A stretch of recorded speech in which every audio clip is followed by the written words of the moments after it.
Dad, my hand hurts so much, I can't get it clean. It all began with a phone call no father could ever forget, a trembling voice on the other end of the line. Dad, my hand hurts so much I can't get it clean. In that instant, Jack Carter, a veteran who had faced battlefields and chaos, felt something colder than fear itself. His survival instinct surged. He rushed straight to the house where his young daughter was waiting. But what awaited him behind that familiar door was not merely pain or exhaustion. It was a truth darker than any battlefield he had ever known, a story not about war, but about love, neglect, and the price paid for silence.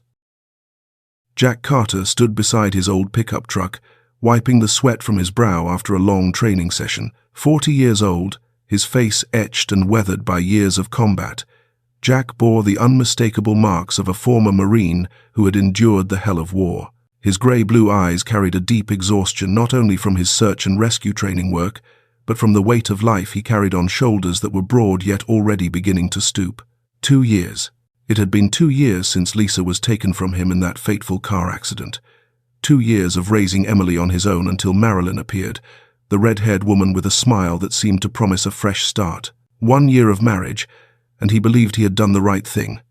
Believed Emily finally had a mother again. Then suddenly, the phone vibrated. Jack glanced at the screen. Emily. A faint smile crossed his lips. His little girl must be missing her dad. But the moment he answered, the ragged breathing on the other end froze that smile in place. Dad. Emily's voice trembled, so weak Jack barely recognized it. My hand hurts so bad, I can't get it clean. Emily, what are you saying? Jack's heart seemed to stop. Where are you? A crash echoed through the line, the muffled sobs of a child in pain. Then the call cut off. A deadly silence answered him. For 1 second, Jack's body went rigid. The next, his warrior instincts exploded to life. He didn't think, didn't analyze. He acted. Jack lunged into the truck, the engine roaring to life. Tires tore into the pavement, dust billowing behind him. 90 miles an hour. 100. He no longer cared. His hands clenched the steering wheel until his knuckles turned white, cold sweat soaking through his back. He called Marilyn. 1 ring, 2, 3. No answer. Damn it, pick up. Jack shouted into the empty cab. He called again. Still nothing. A 3rd time. The number you have dialed is currently unavailable. Fear, something he hadn't felt even under artillery fire, crushed his chest. Emily's voice, so full of pain. My hand hurts so bad. What had she been doing? Why did Emily need to wash? Wash what? Where was Marilyn? Why wasn't anyone answering? Memories of Lisa came rushing back, the mangled car, the flashing ambulance lights, the doctor shaking his head. No, not again. He couldn't lose anyone else. The sky faded from orange to purple, then to a dull grey. Streetlights flickered on one by one, like torches guiding the way through darkness. The town of Willow Creek appeared ahead, small, quiet homes, warm yellow lights glowing from their windows, but to Jack, they felt foreign and cold. Finally, the house. The porch light flickered like a waking eye watching him. Jack killed the engine and jumped out. His legs trembled not from exhaustion, but from fear. The door was ajar, unlocked. A dim light glowed inside. Silence. A terrifying silence. No television, no voices, just a heavy stillness that warned something was terribly wrong. Jack stepped inside. A mix of smells assaulted him: spoiled yogurt, harsh cleaning chemicals, and something metallic, sharp, and sickening. The floor was slick with moisture. Broken glasses lay scattered. A chair was tipped on its side. Wet footprints led toward the kitchen. Emily? His voice shook, catching in his throat. No answer. Sweetheart, it's Dad, he shouted, but the sound came out strangled. Then he heard it.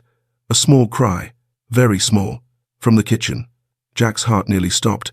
He moved toward the sound. Each step felt heavy as lead. His hand reached for the kitchen door handle. Ice cold, trembling, light spilled out from the kitchen, and time seemed to stop. Emily, Jack's 5-year-old daughter, was kneeling in front of the kitchen sink, not playing, not helping out cheerfully the way most children do. She was struggling with a towering pile of dishes, 50, 60 plates, maybe more. They had been accumulating for days, perhaps an entire week. Some still had spoiled food stuck to them, green mold clinging to the surface. Her small hands were red, raw, and blistered. The skin was peeling from being soaked too long in water and harsh cleaning chemicals. Her blonde hair, just like Lisa's, was soaked with sweat and plastered to her small cheeks. Her face was pale. Her blue eyes, once bright and lively, were now dull, ringed with deep, dark circles.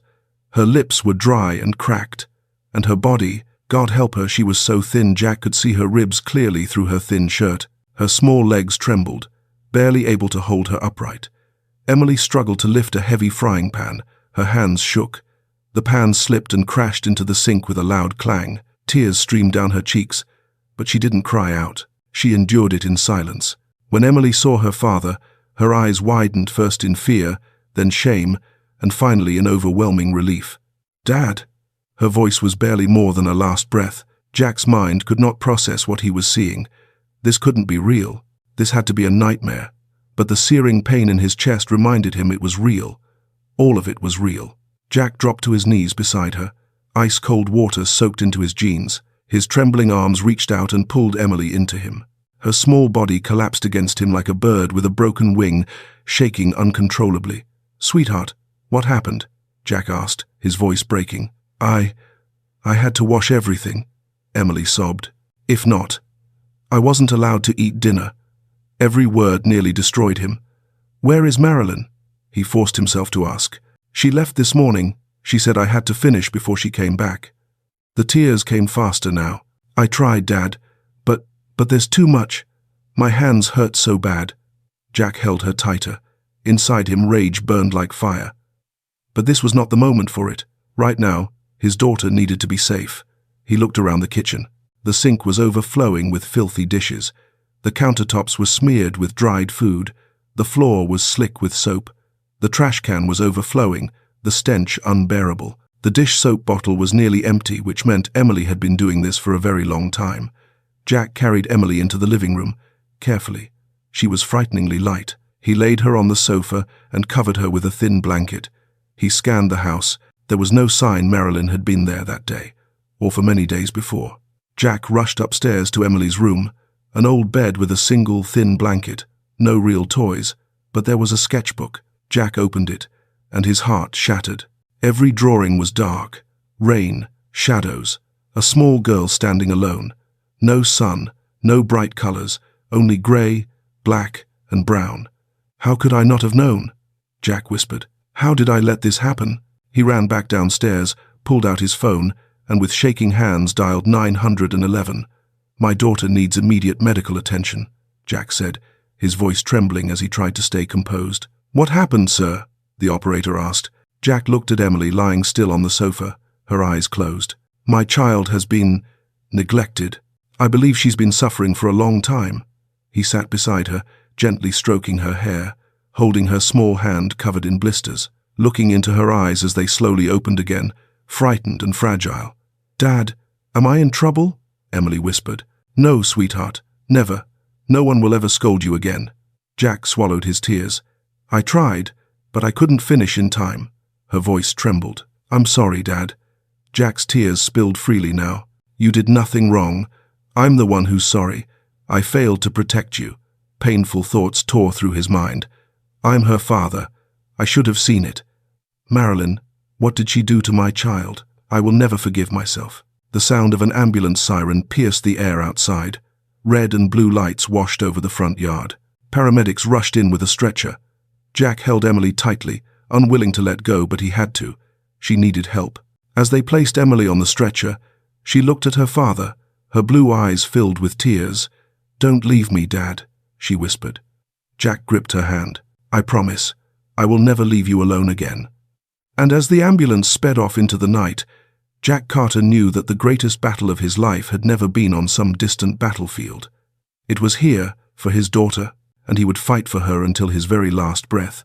The sharp smell of antiseptic came in waves.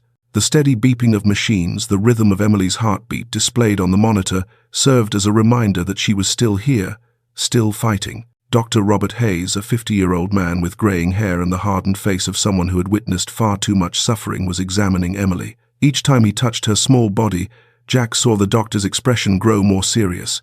Finally, "Doctor," Hayes looked at Jack with eyes filled with both compassion and anger. "Mr. Carter," his voice lowered, "your daughter is suffering from severe malnutrition. She weighs only 14 kilograms, far below what is normal for a 5-year-old.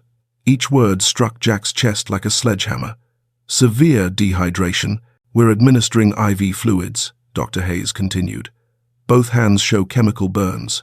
And," he paused, choosing his words carefully, "there are multiple bruises on her back, shoulders, and arms, from different periods, some recent, some older." The room began to spin. Jack gripped the chair so tightly his knuckles turned white. "In addition, there are significant vitamin deficiencies. Brittle hair, chipped fingernails, untreated cavities," Dr. Hayes said, looking directly at Jack. "This didn't happen overnight, Mr. Carter. This has been going on for quite some time." "I know," Jack whispered, his voice thick with bitterness. "I know, and I did nothing." Before Dr. Hayes could respond, the door opened. A woman in her mid-30s stepped in, brown hair pulled back neatly, glasses perched on her nose, warm brown eyes that were calm but serious. She carried a file folder and a small recorder. "Mr. Carter, I'm Sarah Mitchell from Child Protective Services," she said gently, but professionally. "I need to ask you a few questions." Jack nodded. They moved to a private room. His hands trembled as he accepted the glass of water Sarah handed him. "When did you discover Emily's condition?" Sarah asked, turning on the recorder. "Tonight," Jack swallowed hard. "My daughter called me. I went home and found her, trying to wash dishes." "How did your wife, Marilyn, treat Emily?" I didn't know." Tears welled up. "I travel often for work. I trusted Marilyn to take good care of her. I was a fool. Did Emily ever say anything to you?" Jack shook his head. "She never did. Maybe she was afraid. Or maybe she thought I wouldn't believe her." He lowered his head. "I failed her. Completely failed as a father." Sarah placed a hand on his shoulder. "You arrived in time. Right now, Emily needs you to stay strong." In the adjacent room, through a one-way window, Jack saw Emily sitting with Sarah and a silver-blonde woman doctor, Susan Clark, a child psychologist. They were using dolls and drawings to help Emily speak more easily. Emily's small voice came through the speaker. "Aunt Marilyn, she doesn't like me."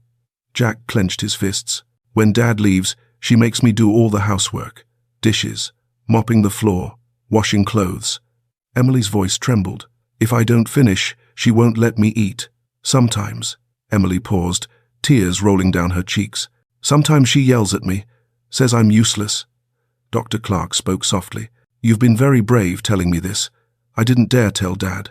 I was afraid he'd be sad." Jack couldn't listen anymore. He turned away. Rage, pain, guilt, everything crashed over him like a storm. Sarah stepped out, followed by Detective Jessica Williams, a 45-year-old woman with sharp brown eyes hardened by years of dealing with the worst cases imaginable. "Mr. Carter, we're searching for your wife," Williams said bluntly. "Her phone location is turned off, but we checked her bank activity this morning. Marilyn withdrew $15,000. Jack stiffened. "That's money I saved for Emily. Traffic cameras show her car heading toward the city," Williams continued. "And we found this in your home." She handed Jack a laptop. On the screen was a chat conversation between Marilyn and a man named David Preston. "I'm almost there. I've got nearly enough money. We'll start over, my love. That idiot has no idea." Jack's blood boiled. He read on messages stretching back over an entire year. Marilyn had never left David. She had only used Jack, a grieving widower, vulnerable and trusting for his money. "David Preston," Williams explained, 38 years old, works in real estate, prior fraud convictions. "We believe they're together," Sarah added. "The security cameras in your house recorded multiple incidents of Marilyn mistreating Emily." Jack closed his eyes. Everything was clear now. Marilyn had never loved him, never cared about Emily. She was a predator, and he, blinded by grief, had been the perfect prey. Jack's phone buzzed. A message from an unknown number, but he recognized it instantly. "Marilyn, tonight we disappear. Goodbye to this damn town." Jack stood up, his expression changing. No longer the broken, guilt-ridden father, but a warrior, a soldier who had survived countless battlefields. "Find her." His voice was ice cold. "No matter where she runs, find her." Williams nodded. "We will." Jack turned back to the window. Emily was asleep in her hospital bed, her small face peaceful for the first time in a very long while. Marilyn Thompson might think she had won, but she had never faced Jack Carter when he was fully determined to protect the one thing he loved most. The news spread through the small town of Willow Creek like wildfire. Mrs. Margaret Henderson, 68 years old, Jack's next-door neighbor, was the first to know. She stood by her window, watching the ambulance disappear into the night, her heart tightening painfully. The suspicions she had carried for so long were finally confirmed. "I knew something wasn't right," she said to her husband, her voice trembling. "So many evenings I saw Emily sitting alone in the yard. The child looked terrified. I should have done something sooner." She began calling other neighbors. From there, word about Emily spread quickly. People were shocked, angry, heartbroken, but above all, they wanted to help. Mr. Harold Wilson, 72 years old, a retired mailman, went to the police station the next morning. "Emily often answered the door herself when I delivered mail," he told Detective Williams. "She looked thin and weak, but I thought she was just sick. Looking back, I should have paid closer attention." Jennifer Baker, 28 years old, a kindergarten teacher, also came forward with documentation. "Emily often came to school hungry," she said, tears running down her cheeks. "She was quiet, frightened. I reported it to the principal, but—" She stopped, her voice breaking. "I should have done more." In the hospital room, Jack sat beside Emily's bed. For 2 days she hadn't woken up. The doctors said it was exhaustion. Jack hadn't left her side for a moment. He held her hand, as if afraid that if he let go, Emily would disappear. The door opened. Thomas Reed, 52 years old, an attorney and fellow veteran, walked in. Brown and grey hair, a sharp-featured face, warm brown eyes. "Jack," Thomas said, placing a hand on his shoulder. "I heard." Jack looked up. "Thomas, I need help." "I know. I'll represent you." "Pro bono," Thomas said firmly. "Brothers in arms don't abandon each other." Tears spilled down Jack's face, not from pain, but from gratitude. That afternoon, Mark Stevens, 38 years old, Jack's former unit mate, arrived with 3 other veterans. Blonde hair, blue eyes, Mark wrapped Jack in a tight embrace. "You're not alone, Jack. We're here." "Thank you," Jack whispered. "We'll help find Marilyn," Mark said, "no matter where she's hiding." Something shifted inside Jack. From guilt and agony, he moved into resolve. He couldn't change the past, but he could fight for his daughter's future, not just as a father, but as her protector. The warrior instinct awakened. Meanwhile, Detective Williams received a crucial lead. Tracing financial transactions, she discovered Marilyn had booked a room at the Phoenix Grand Hotel, a luxury hotel 50 miles from town. "Get ready," Williams told her team. "We're moving." At the hotel, the lavish suite echoed with laughter. Marilyn, wearing a red dress, her hair styled in loose waves, makeup flawless, raised a glass of champagne. "At last, we're free, my love," she said to David Preston, 38 years old, dressed in an elegant suit. $15,000, David laughed. "Enough to start over in California." "That idiot knows nothing," Marilyn scoffed. "I played the role of the perfect wife for a year. Exhausting, really." "And the kid?" David asked. "Emily?" Marilyn shrugged indifferently. "An annoying child. She's not my problem anymore." At that moment, the door was slammed open. "Police! Open up!" Marilyn froze, her face draining of color. David tried to bolt for the balcony, but it was too late. 4 officers rushed in, Detective Williams leading them. "Marilyn Thompson, David Preston, you are under arrest for fraud and child abuse." Marilyn tried to remain composed. "I didn't do anything wrong. This is all a misunderstanding." Williams looked at her coldly. "We have ample evidence, security footage, witnesses, medical records," David protested. "I don't know anything about this." "Your messages to her say otherwise," Williams replied, holding up her phone. They were handcuffed and led away. Marilyn glanced back once at the suite, her California dream shattered. The next morning, the first sunlight filtered through the hospital window. Jack was still sitting beside Emily, his hand clasped tightly around hers. Suddenly, he felt a faint movement. Emily was squeezing his hand back. Jack gasped. "Emily?" Her small blue eyes slowly opened, dim but alive with light. She looked at her father, her lips trembling. "Dad, where am I?" "You're in the hospital, sweetheart. You're safe now." Jack leaned down, brushing her hair gently. "Aunt Marilyn, is she coming back?" Emily asked, her voice shaking with fear. "No," Jack said firmly. She will never hurt you again, I promise. Emily was quiet for a moment, then whispered, Dad, you won't leave me, will you? Jack felt his heart break and mend at the same time. Never. I will never leave you. And for the first time in many days, Emily smiled a weak smile, but a real one. Light returned to her eyes. Hope began to take root. Outside the window, dawn broke the sky, shifting from purple to pink, then glowing gold. A new day, a new beginning. Jack sat beside the bed, holding his daughter's hand, and in that morning light, he knew they would make it through. They had each other, and that was what mattered most. That morning, the Willow Creek County Courthouse was filled to capacity. The courtroom, with its old wooden benches, was packed. Members of the community had come to support Jack and Emily, while local reporters took notes on every detail. Judge Maria Martinez, 58 years old, her dark hair streaked with gray and pulled back neatly, her brown eyes stern and authoritative, entered the room. Everyone rose to their feet. The gavel struck 3 times. This court is now in session. Jack sat in the front row beside Thomas Reed. He looked toward the defense table. Marilyn Thompson sat there with her attorney, Kevin Morrison.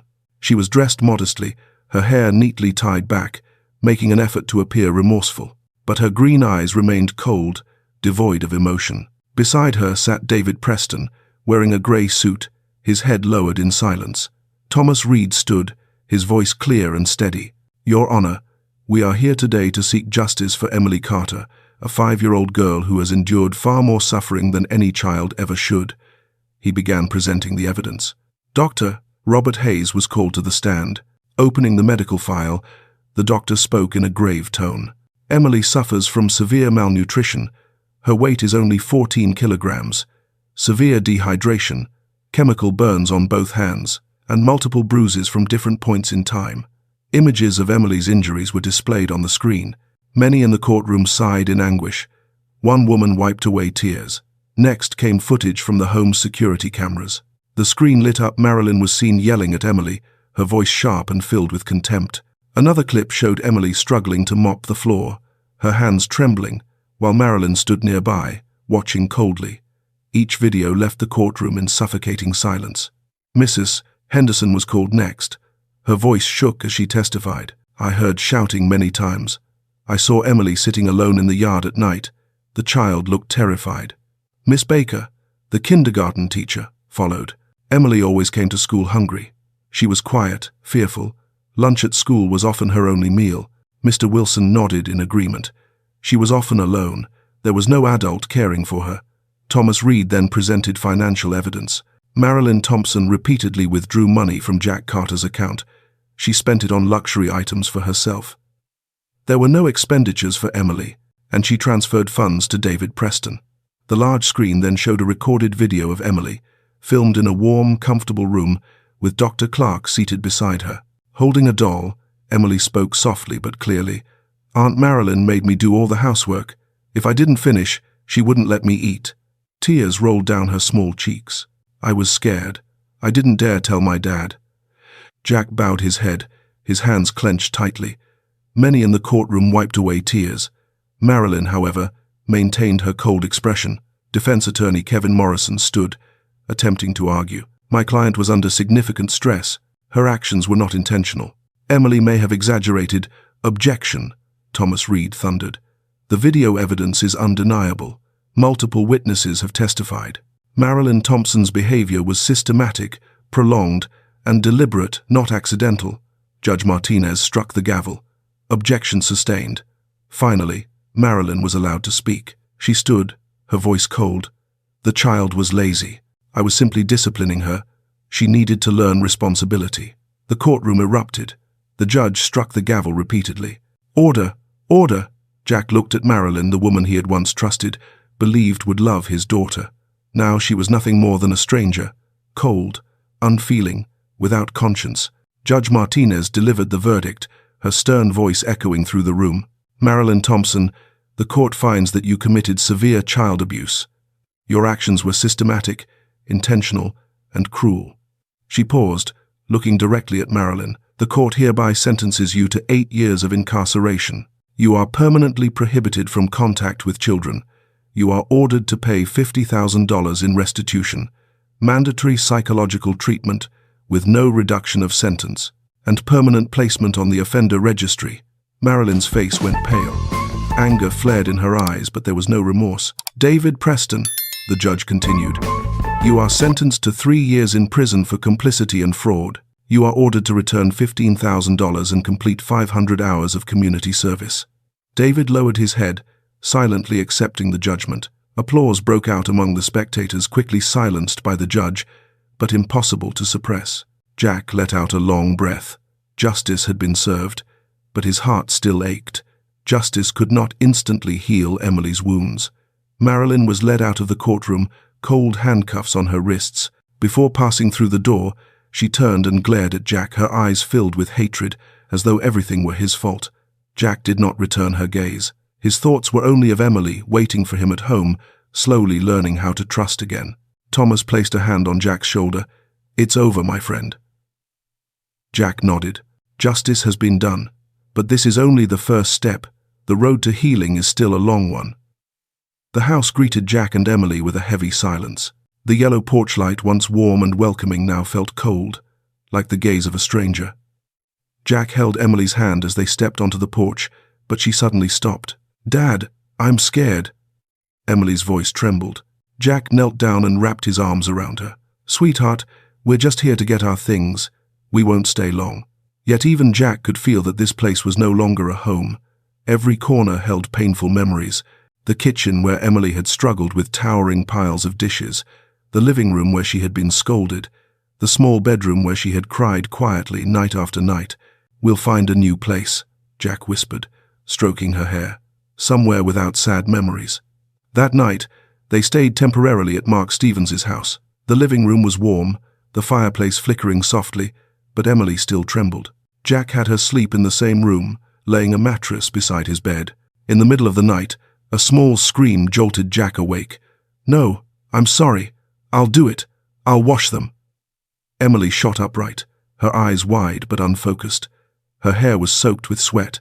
Her hands flailed wildly, as if grasping at something invisible.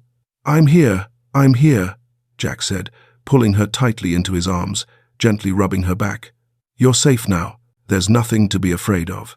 It took 30 minutes before Emily fell asleep again, still curled in her father's arms, breathing hard. In the nights that followed, the nightmares returned, sometimes 2 or 3 times a night.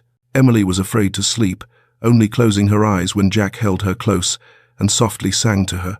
Daytime wasn't any easier. Emily startled at loud noises. She became frightened whenever she saw a red-haired woman on the street. She hesitated to eat much, constantly asking, "Did I do it right, Dad?" Guilt followed her like a shadow. And Jack, he faced his own demons.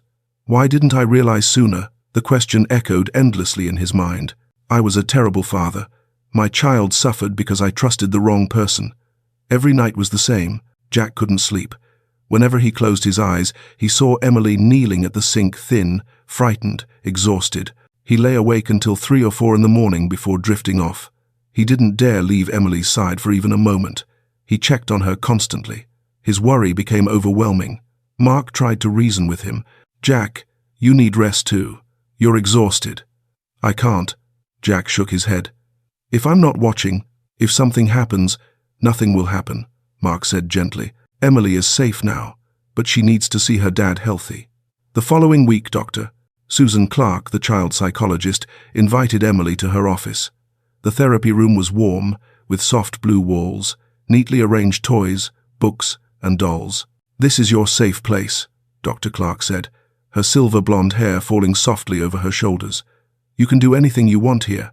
She handed Emily paper and colored pencils. "What would you like to draw?" At first, Emily used only black and gray, dark drawings of rain, shadows, a small girl standing alone.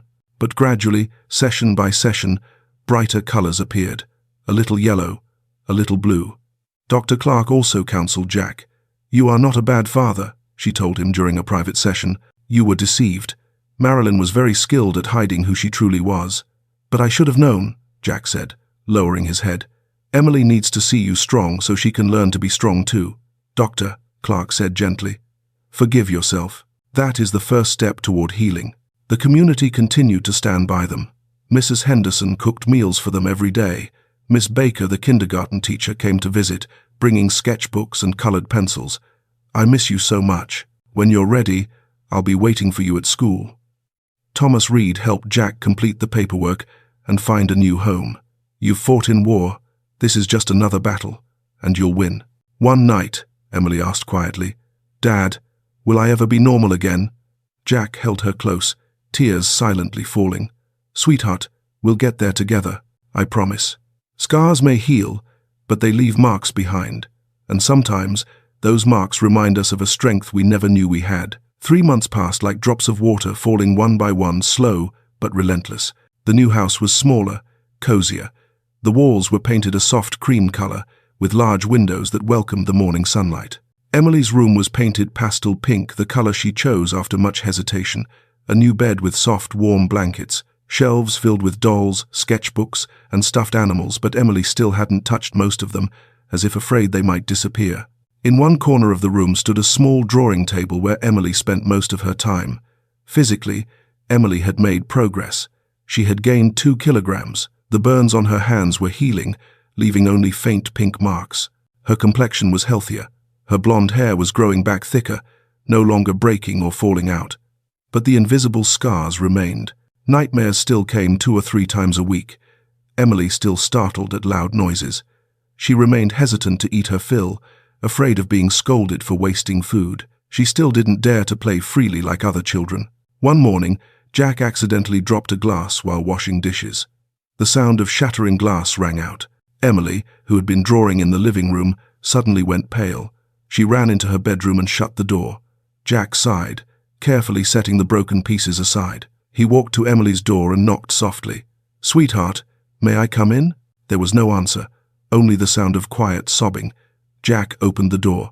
Emily was curled up in the corner, hugging her knees. "I'm afraid you'll be like Aunt Marilyn," she cried. "I'm scared you'll yell at me." Jack knelt down and gently held her. "Never, sweetheart. I will never hurt you. I promise. It was just a broken glass. It's okay." Emily trembled in his arms. It took several minutes before she finally calmed down. Another day, Emily sat by the window from morning until evening. She didn't speak, she didn't eat. She just stared outside, her eyes distant. That night, Jack sat beside her. "What are you thinking about?" "I miss Mum," Emily whispered, speaking of Lisa, her late mother. "I wish Mum was still alive. If she were, this wouldn't have happened." Jack felt his heart break apart. He held her, tears silently falling. "I wish that too, sweetheart. I wish that too." They cried together in silence, father and daughter leaning into one another, drawing strength from each other.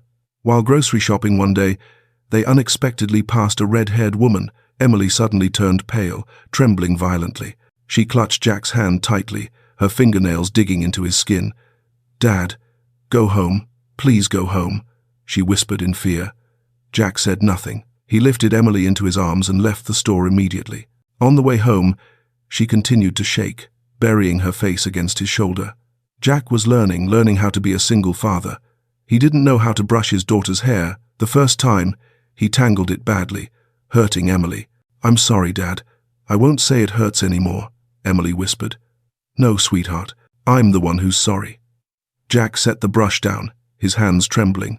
"I'll learn. I'll do better." He watched YouTube videos on how to brush a little girl's hair, learned from Mrs. Henderson, tried again and again, until one day he brushed her hair without hurting her, and Emily gave him a small smile. Cooking was the same. The first time Jack made pancakes, they burned black. The second time, they were undercooked. The third time, too salty. But he didn't give up. He read cookbooks, watched videos, asked Mrs. Henderson, until one morning he made a plate of pancakes that looked perfect and tasted good. Emily took the first bite, her eyes lighting up. "They're delicious, Dad." Jack felt the joy of winning a battle. From afar, Marilyn still tried to pull them back into the past. Letters arrived from prison filled with hollow words. "I'm sorry. I've changed." Jack didn't read them. He tore them up immediately. Marilyn's lawyer requested that she be allowed to call Emily. It was denied. Furious, Marilyn accused Jack. "You're stealing my child." But those words no longer affected Jack. He knew the truth. And then there was Lily, Mrs. Henderson's granddaughter, with her brown hair tied in a ponytail and bright, lively eyes, bringing new energy and joy into Emily's life. "Hi, I'm Lily.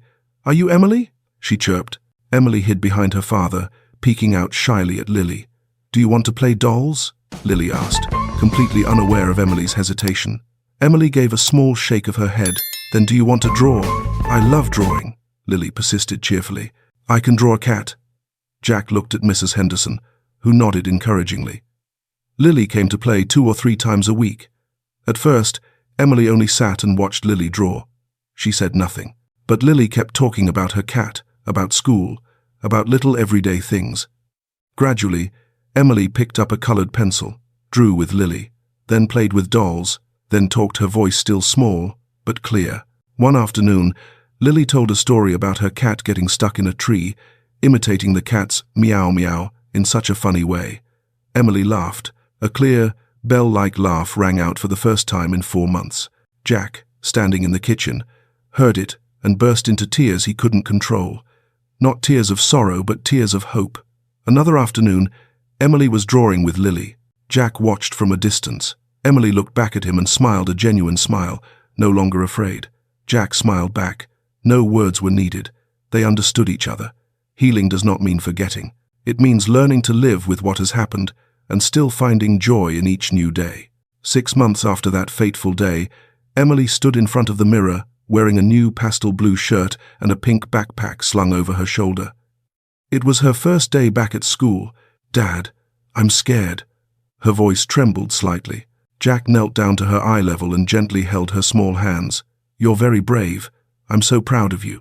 But what if the other kids ask where I've been all these months? You can just tell them you were sick. You don't have to say anything more, Jack said, brushing her cheek. And remember, Lily will be there. So will Miss Baker. You're not alone.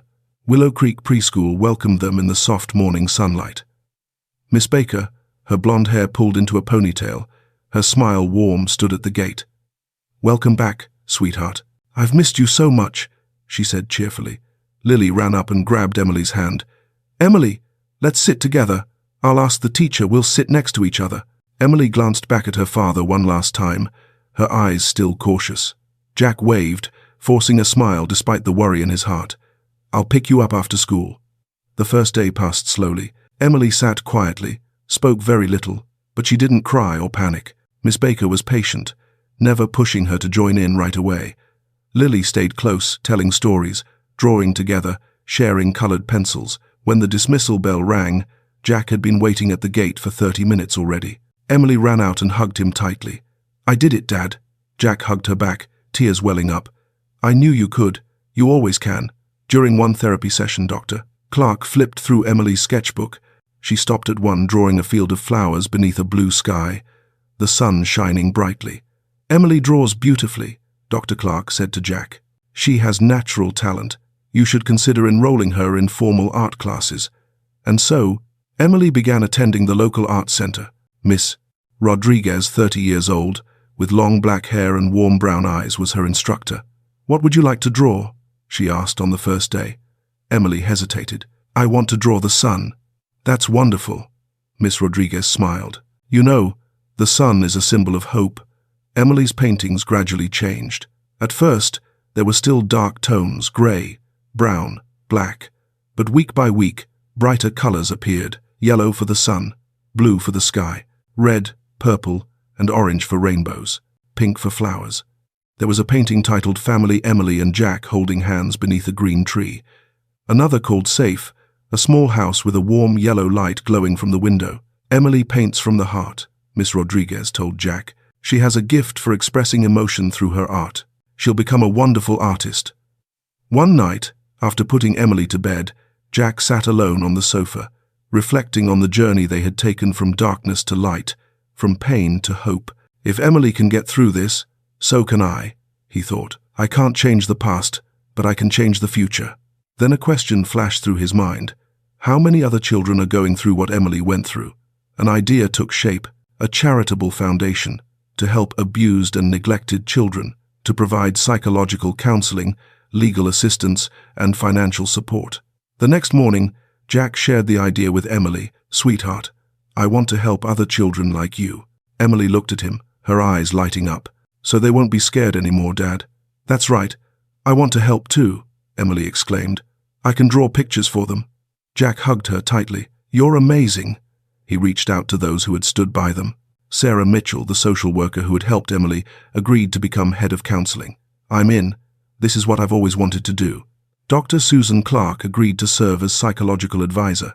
"I'll provide counseling for the foundation free of charge." Thomas Reed, the attorney and brother-in-arms, became legal advisor. "We'll make sure no child is ever abandoned." Mrs. Henderson volunteered to cook. "I'll prepare meals for the children. Kids need to eat well to grow." Mark Stevens and the group of veterans offered security support. "We protected our country. Now we'll protect children." The first office was small, located on Main Street. The walls were painted a soft blue, Emily's choice. "This color makes me feel calm," she said. Emily's artwork hung throughout the space. Toys and children's books were neatly arranged. Private counseling rooms featured soft sofas and gentle lighting. At the entrance hung Emily's masterpiece, Safe Place. A small girl cradled in warm arms, a bright sun shining above. Beneath it, in uneven handwriting, the words, "This place is safe." Many visitors stopped to look, wiping away tears. On opening day, the community turned out in force. The small town of Willow Creek was filled with love. Emily stood beside her father, wearing a pink dress, her hair tied with a bow, smiling brightly, a smile no longer touched by fear. Pastor Connor, the local church minister, offered a prayer. "Lord, please bless this place, a place of healing, of hope, of love." Jack cut the ribbon.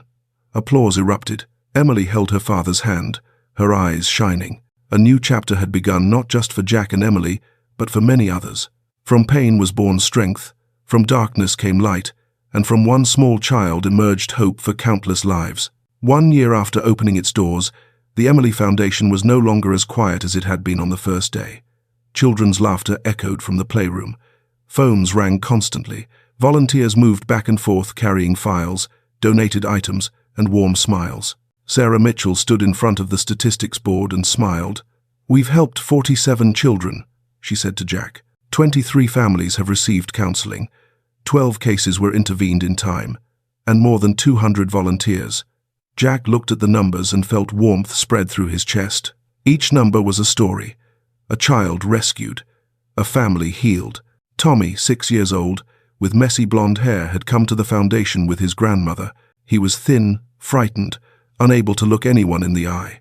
His stepfather had abused him. Now Tommy lived with his grandmother, had returned to school, and played soccer. He and Emily had become close friends, two children who understood each other without needing words. Sophie, 4 years old, with big blue eyes, had been neglected by her addicted mother. Sophie's biological father had fought for custody. Now Sophie was thriving and loved drawing, just like Emily. The two girls often sat together, coloring pictures filled with bright, joyful colors. Every story was a victory. Every smile was a small miracle. Emily, now 7 years old, had become the foundation's youngest ambassador. She drew pictures to decorate the office. She welcomed new children with a gentle smile.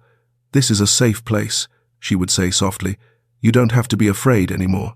The local elementary school principal invited Emily to speak. Jack hesitated. "Do you want to do this?" "I won't pressure you." Emily took her father's hand. "I want to. I want to help other kids." That morning, the school auditorium was filled with students. Emily stepped onto the stage, her hands trembling slightly. Jack sat in the front row, ready to stand if she needed him. "My name is Emily," she began, her voice small but clear. "I used to be very scared." Emily spoke about the dark days, not in detail, just enough for the children to understand. "I had to do too much. I was hungry. I was scared." The auditorium was silent. Some children wiped away tears. "But I'm not scared anymore," Emily continued, her voice growing stronger, "because I know there are people who love me. My dad saved me. People helped me." She looked straight at the audience. "If you're scared, please tell someone. A teacher, your parents, a doctor, anyone. There is always someone ready to help. You are not alone." The entire school rose to its feet in applause. Emily smiled a proud smile, no longer shy. After the talk, 3 other children came forward about what they were experiencing. They received help in time. Emily felt that she mattered not just as a survivor, but as someone who brought hope. The local newspaper ran a feature, From Pain to Hope, the story of Jack and Emily Carter. A photo of Emily standing beside her painting Safe Place filled the front page. Jack and the foundation team stood behind her, smiling. Local television stations conducted interviews. Emily sat beside her father, her feet dangling, her hand tightly gripping Jack's. "What do you want most?" the reporter asked gently. "I want to help other kids not be scared anymore," Emily replied, her eyes shining. Jack added, "My daughter is my greatest inspiration. Every day I look at her, I remember why we do this work." The story spread across social media. Thousands of shares. Donations poured in from across the state. Letters arrived from strangers. "Thank you for giving us hope. Your story saved my child. We will no longer stay silent." The foundation organized a charity art exhibition. Paintings by Emily and other children, artworks that traced journeys from darkness to light. The town's cultural center was packed. Every painting sold carried a story. That evening raised $25,000. At a charity concert, Emily sang a song, her voice trembling but sweet. "You Are My Sunshine," the song her mother Lisa used to sing to her at bedtime. The community applauded thunderously, many wiping away tears. The Run for Hope charity race attracted 500 participants. Emily ran hand in hand with her father. At the finish line, they embraced, smiling brightly. Pastor Connor, his hair silver, his smile gentle, held a special service at the church. "Jack and Emily Carter show us the true meaning of love and forgiveness," he said. "They have turned suffering into something meaningful." The community prayed for all children who were still suffering. Candles flickered throughout the sanctuary. Emily sat beside her father, peaceful. One night, after Emily had fallen asleep, Jack sat by her bed, looking at her small, peaceful face, blonde hair spread across the pillow. He reflected on the journey they had taken. From that fateful night, the phone call, finding his daughter kneeling at the kitchen sink, from desperate darkness to hopeful light, from bone-deep pain to genuine joy. Jack smiled and gently brushed her hair. "You've taught me so much," he whispered, "about strength, about courage, about hope. One person can change a child's life, and one child can change the world." 2 years passed like a beautiful dream. Emily was 7 years old, no longer the frail, frightened little girl she once was. She was taller now, strong and healthy. Her long blonde hair fell smoothly over her shoulders. Her blue eyes, just like her mother Lisa's, shone brightly, like a summer sky. Her smile was radiant, no longer timid or unsure.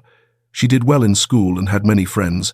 Lily was still her best friend, but now there were Tommy, Sophie, and many others as well. Nightmares still came from time to time, but far less often. Emily had learned how to cope, waking her father, holding him tightly, breathing deeply, reminding herself, "I'm safe, Dad is here." Jack was 42, more grey in his hair, but more light in his eyes. The weariness and anguish were gone. He had found a new purpose in life, not only as a father, but as a protector of many children. He was proud of his daughter and of the work he did, and most importantly, he had learned to forgive himself. Their small house was warm and filled with light. Emily's paintings covered the walls, from the dark early drawings to the bright, vibrant ones of today. Laughter echoed often. This was a true home, a place of love, safety, and wholeness. Then one day, the ghost of the past returned. Marilyn Thompson stood outside the foundation's office. 3 years after her arrest, her sentence had been reduced and she had been released. She was thinner now, her red hair streaked with grey, her face weary yet still cold. Sarah Mitchell called Jack. "Marilyn is here." Jack came immediately and stood blocking the entrance. "You have no right to be here." "I want to see Emily," Marilyn said hoarsely. "I've changed. I want to apologize to her." Jack looked at her, the woman who had shattered his daughter's life. "An apology isn't enough. You destroyed Emily. It took my child 2 years to heal. I just want to see her once." Marilyn sighed. "No," Jack said firmly. "Emily has a peaceful life now. I will not let you destroy it again." He held out a document, a restraining order. "If you come anywhere near my daughter, I will call the police." Marilyn stared at him, hatred flaring in her eyes, but there was nothing she could do. She stepped back, turned away, and disappeared into the crowd this time, for good. That evening, Jack decided to talk to Emily.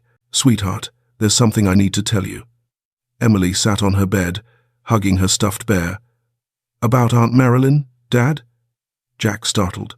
"How did you know?" "I heard Aunt Sarah on the phone," Emily admitted. "But I'm not scared anymore, Dad." Jack sat beside her. "Do you hate her?" Emily was quiet for a moment, thinking. "I used to, but now I just feel sorry for her." Why do you feel sorry for her? Because she doesn't know how to love, Emily said, her voice serious beyond her 7 years. And that's the saddest thing in the world. Jack held her tightly, tears streaming down his face. You're so brave. I'm incredibly proud of you. That night, peace returned. After dinner, Emily sat on the living room floor drawing. A new picture family. A father and daughter holding hands beneath a star-filled sky. The sun had just set, the moon just risen. A small, warm house glowed with yellow light through its window. At the bottom, in uneven letters, one word was written, home. Jack sat beside her, watching her draw, feeling a peace he had never known before.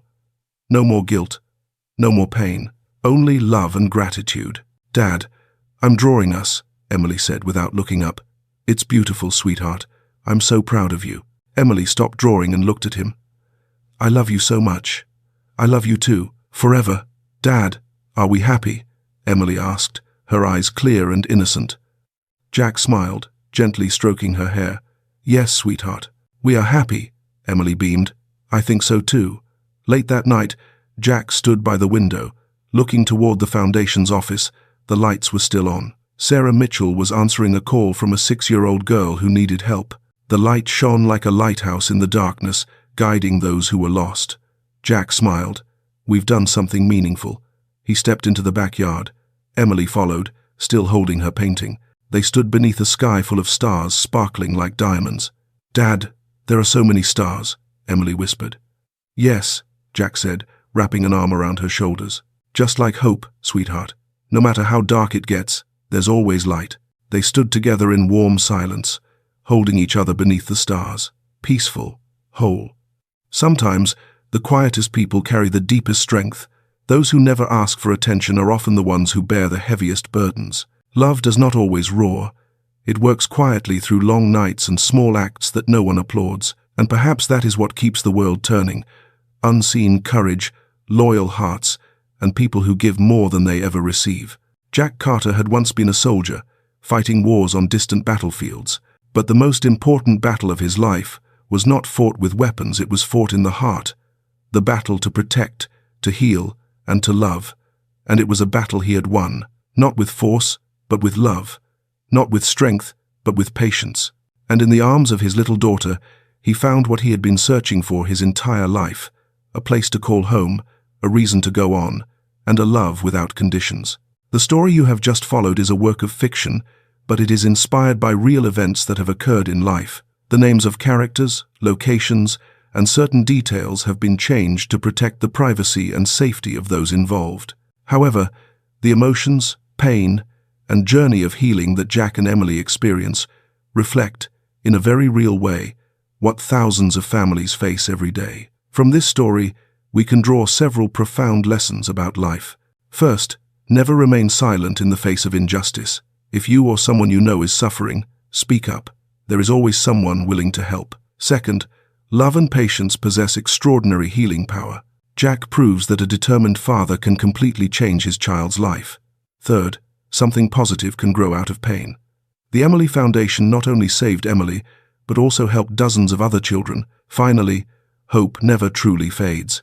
No matter how dark it becomes, there is always light at the end of the road. If this story touched your heart, please click the like button to support the channel. Subscribe and turn on notifications so you don't miss other meaningful stories. Every subscription helps us continue bringing inspirational stories that spread love and hope to more people. Please share this video with friends and family. Who knows, it may reach and change the life of someone who desperately needs a glimmer of hope. Thank you for taking the time to listen to the story of Jack and Emily. Remember, you are never alone. If you or someone you know needs help, do not hesitate to reach out to child protection organizations or local support hotlines. Every child deserves to be loved, protected, and to live in safety. Let us work together to create change. Wishing you and your family peace, happiness, and lives filled with love.